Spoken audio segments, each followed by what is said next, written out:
All right, so we're going to be using adroll.com because it's rated one of the best global leaders in retargeting. They have a massive network.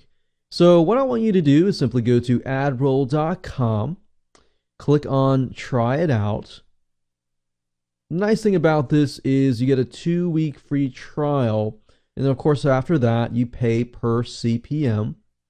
So go ahead, enter your email address, your website URL that you want to apply the retargeting to, enter your password, and then of course, click create my first campaign. And then I'll see you on the other side.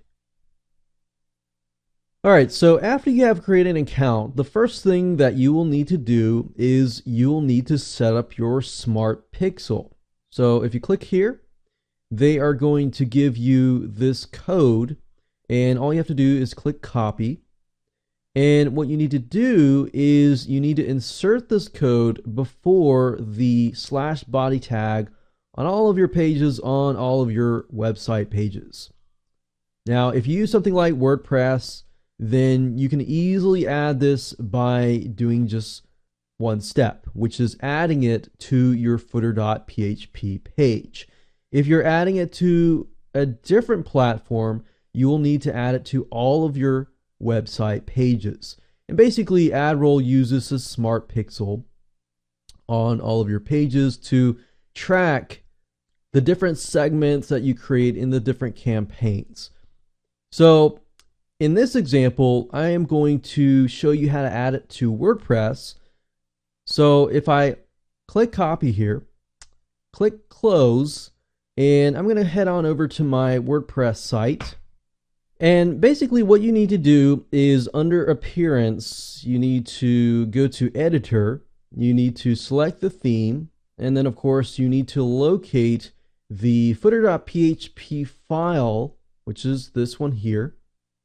And then you're going to locate the /body tag, which is at the very bottom. So it's inside the box, but it's at the very bottom. So make sure you scroll it down to the bottom. And you're looking for the /body. So right before that tag, you're going to place the Smart Pixel code. So we're going to click on paste here. And then, of course, we're going to click on update file. And basically, essentially what we have done here is we have placed the Smart Pixel on every single page, because every single page has a footer. So no matter what your theme is, as long as you do as I showed you, you will be set in terms of WordPress. In terms of HTML pages, you're going to have to do that manually one by one by one. All right. And then, of course, after that, we are good to go. Now, you're not automatically going to see that the system has detected the Smart Pixel on your website. You kind of have to wait about 24 hours. If after 24 hours, this has not disappeared and it hasn't detected it, then you may need to look closer by clicking this link. But generally, it will detect it within 24 hours. Now, moving along, if I click on Ad Library, this is basically where you're going to upload your ads. Now, you can upload your web ads, you can upload your Facebook ads, and you can upload your Facebook mobile ads.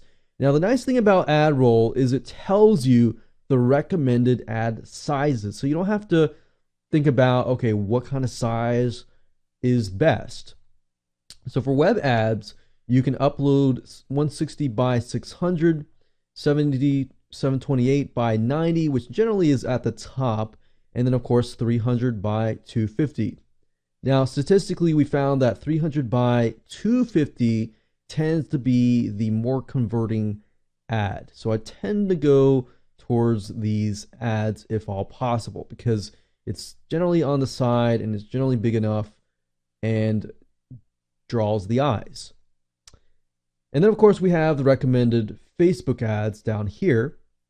And with Facebook, there is a little bit more requirements, and you need to click here to check if your image qualifies. So Facebook is a little bit more strict when it comes to ads.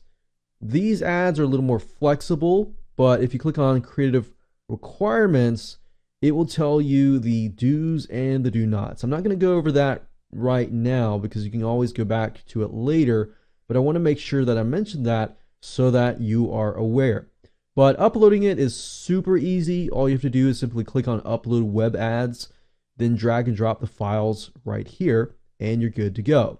Then of course, under visitor data, you can see your retargeting visitors and your conversions and things like that. Now we don't see anything here because this is a brand new account. All right.